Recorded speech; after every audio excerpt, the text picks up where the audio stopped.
All right, I'm doing a review on Black Panther, the movie that nobody wants to talk about anymore because it's been talked about to death, propped up by identity politics. It's been used as an agenda by the shield media, critics, a lot of publicly famous people. They have treated this like it's a groundbreaking, monumental achievement when that's not the case. This film has a lot of flaws, it has a lot of problems that any Phase 3 Marvel movie should not have. And you can compare it to the likes of Iron Man if you want and say that it's his first standalone movie, cut it some slack. But, this is Phase 3. Marvel has made a lot of money. There should be no excuses for lackluster CGI and such stuff like that. So, Black Panther is a movie that's in a running for it's been nominated for a lot of awards that it shouldn't even be in the running for, honestly. And with that said, somebody needs to criticize this movie for what it is. And I personally like the Black Panther character. I'm familiar with the comic book character, unlike a lot of people who are propping this movie up as if it's the greatest thing that ever existed. Uh, so Black Panther was one of the earlier comic book characters in the Avengers, all the way back in the '60s. Um, I really like the character.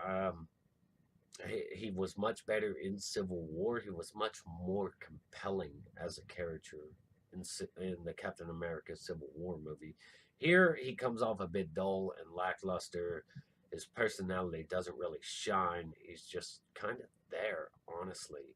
And that should not be what you get from your lead. Another thing to talk about is that they felt this movie needed to be racially segregated. Why?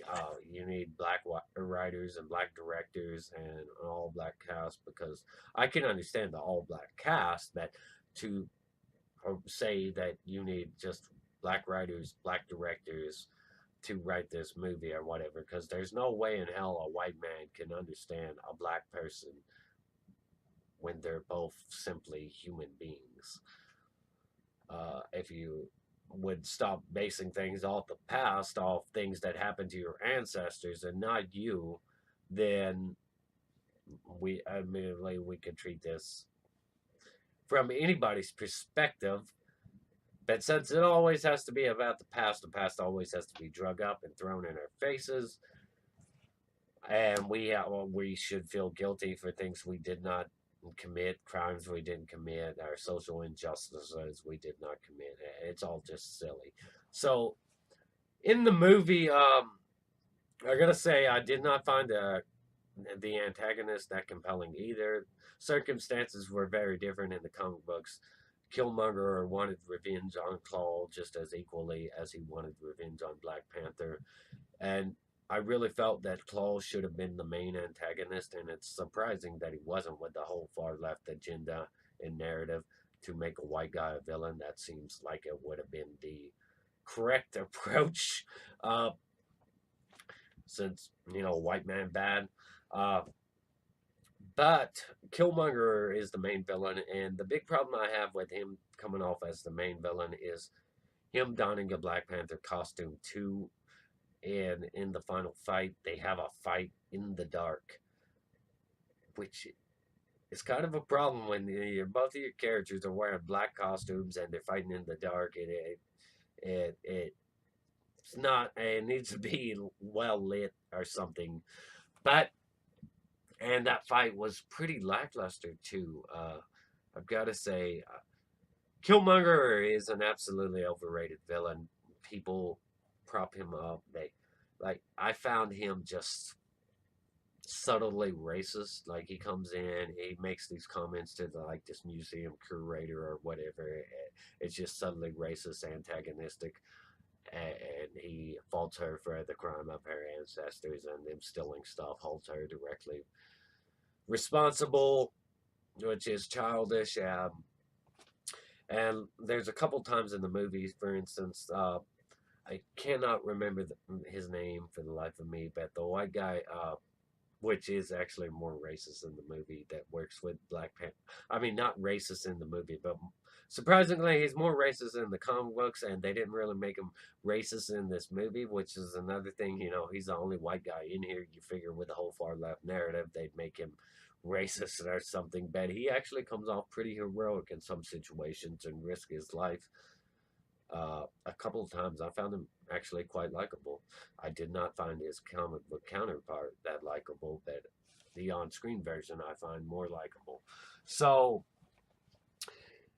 there are, like I said, the VFX in here. There's no way this movie should be nominated or ever considered for VFX of effects awards because there are apparent CGI problems, like that whole cliffside, and then the final confrontation. You have that CGI rhino, which just looks worse than that rhino all the way back in Ace Ventura: When Nature Calls. And there's a couple lines in here that just, like, for instance, I can't remember if it was Shuri or somebody else, but they have made it a point to call that the white government agent, what was his name? They made it a point to just abruptly call him a colonizer. Like, you guys are from Wakanda, you live in this world shielded from the outside world. You're all about your own health, wealth, and prosperity. You have no business calling anybody anything. You've neglected the whole world. And that's another thing. The far left media, they cheer on T'Challa as the hero, but T'Challa has a barrier around his city. And so, in many ways, he's like Trump. He's so that's another thing that's kind of funny is, uh, but I never found any of the action scenes too great. I was really interested in seeing Black Panther go up against Claw. I did find that part pretty good. But he kind of, like I say, he just gets brushed to the side, and Killmonger becomes the main villain for the movie, and he takes over Wakanda, and he wants to issue all the weapons out to marginalized groups across the world, which is quite dangerous with vibranium weapons. Just, I would have liked something very different from this movie. Wakanda looks beautiful. It looks great. They have some excellent uh, advanced technology there. Shuri comes off kind of quirky and humorous, but none of the characters were all that interesting. I found it strange that his family, yeah, they're T'Challa's family, but they were willing to commit treason and throw away all the traditions of the Black Panther and Wakanda because they didn't like that their leader was defeated. They didn't like that T'Challa pretty much got his ass stumped and thrown off a cliff. They didn't like that. They went to the rival tribesman, actually, that challenged him and offered him the mantle. And he had T'Challa, and they revived him, and then that's when they get into that whole final scene. But there were a lot of things that just I found weird, like Wakanda decides to open a youth center in, I think it was Oakland. Uh, they're just, I really think that this film should have been about T'Challa having to earn the mantle of Black Panther, go through trials and really earn it. You know, earn that mantle of king. I felt that Killmonger probably should have been the main focus, the main villain in the end.